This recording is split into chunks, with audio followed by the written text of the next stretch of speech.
Pilih operasi atau tindakan estetika yang non-invasif.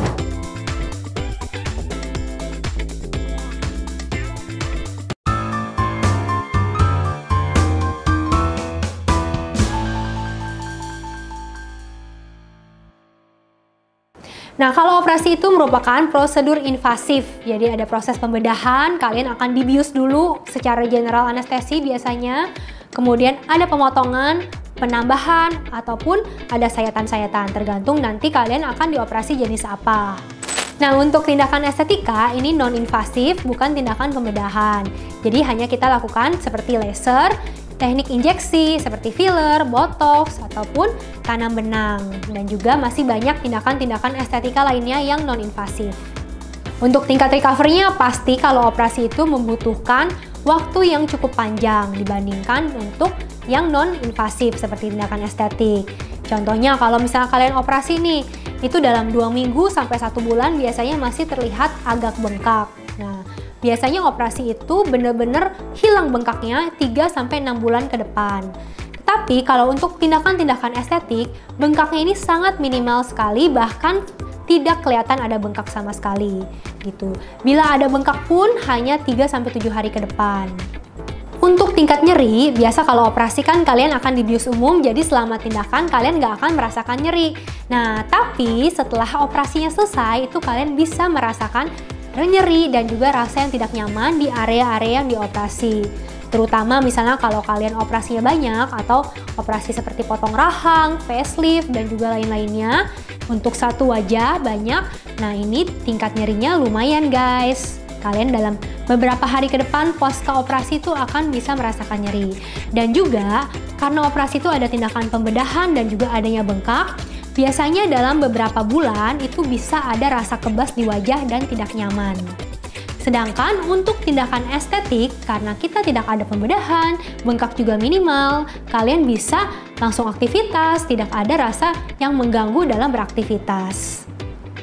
Nah, untuk tingkat keberhasilan ini tergantung ya guys, tergantung kalian pilih tempat operasinya dan juga tergantung dari ekspektasi kalian. Nah, contohnya misalnya kalian ekspektasinya punya hidung yang sangat mancung, kayak orang bule ya.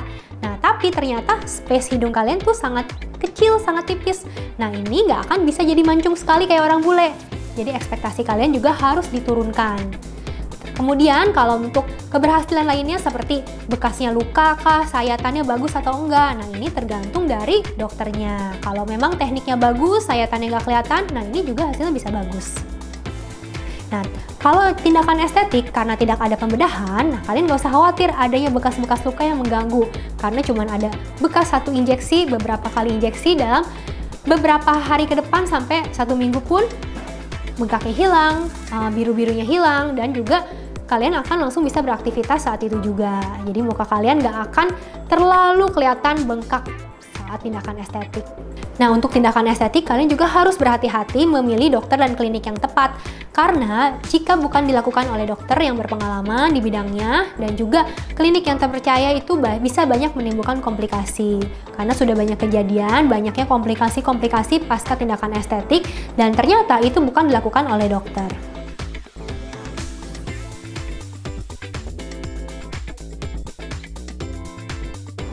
Nah, untuk biaya yang dikeluarkan yang pasti kalau operasi itu jauh sangat lebih mahal dibandingkan tindakan estetik. Nah, untuk sekali operasi nih, satu wajah itu mungkin harganya bisa ratusan sampai miliaran tergantung dari berapa banyak tindakan kalian. Gitu. Dan kalau untuk tindakan estetik, sekali treatment kalian hanya mengeluarkan beberapa juta sampai beberapa puluh juta saja. Nah, untuk efek samping yang paling terlihat itu kalau tindakan operasi adalah scar, keloid, dan bekas luka yang mungkin yang tidak rata. Nah, ini sering terjadi pasca operasi karena penyembuhan yang tidak sempurna. Sedangkan kalau tindakan estetik, untuk scar itu tidak ada sama sekali. Untuk sayatan-sayatan karena tidak ada, jadi wajah kalian juga akan tetap bagus kulitnya. Nah, komplikasi lain selain adanya scar atau keloid itu bisa juga terjadi infeksi. Infeksi itu bisa terjadi di bekas jahitan ataupun di implan kalian. Misalnya kalau kalian melakukan implan hidung atau di tempat lainnya, nah itu juga bisa terjadi infeksi kalau kalian tidak merawatnya dengan baik. Jadi infeksi itu apa sih? Adanya nanah, terus juga implannya mungkin keluar. Nah ini harus hati-hati guys. Nah, infeksi ini juga bisa terjadi pada tindakan estetik. Salah satu contohnya itu kalau prosedurnya nggak steril, terus juga mungkin ada benang yang keluar tapi tidak disadari dan akhirnya terlalu lama belum ditanganin bisa menimbulkan infeksi. Nah, mungkin kalian berpikir kalau habis operasi plastik, udah nih, aku nggak perlu treatment-treatment lagi. Nah, itu salah ya guys, karena walaupun kalian sudah melakukan prosedur operasi plastik, kalian juga tetap butuh treatment estetik, treatment kecantikan, karena kulit itu juga akan tetap mengalami proses aging, proses penuaan selama mulai dari operasi kalian sampai beberapa tahun ke depan itu kalian juga bisa mengalami proses penurunan kulit lagi. Jadi kalian harus maintain dengan tindakan estetik lagi seperti penyuntikan kolagen stimulator, laser, botox supaya kecantikan kalian itu tetap terjaga. Nah Yutis, jadi kalian pilih yang mana nih? Tindakan bedah atau tindakan estetik aja?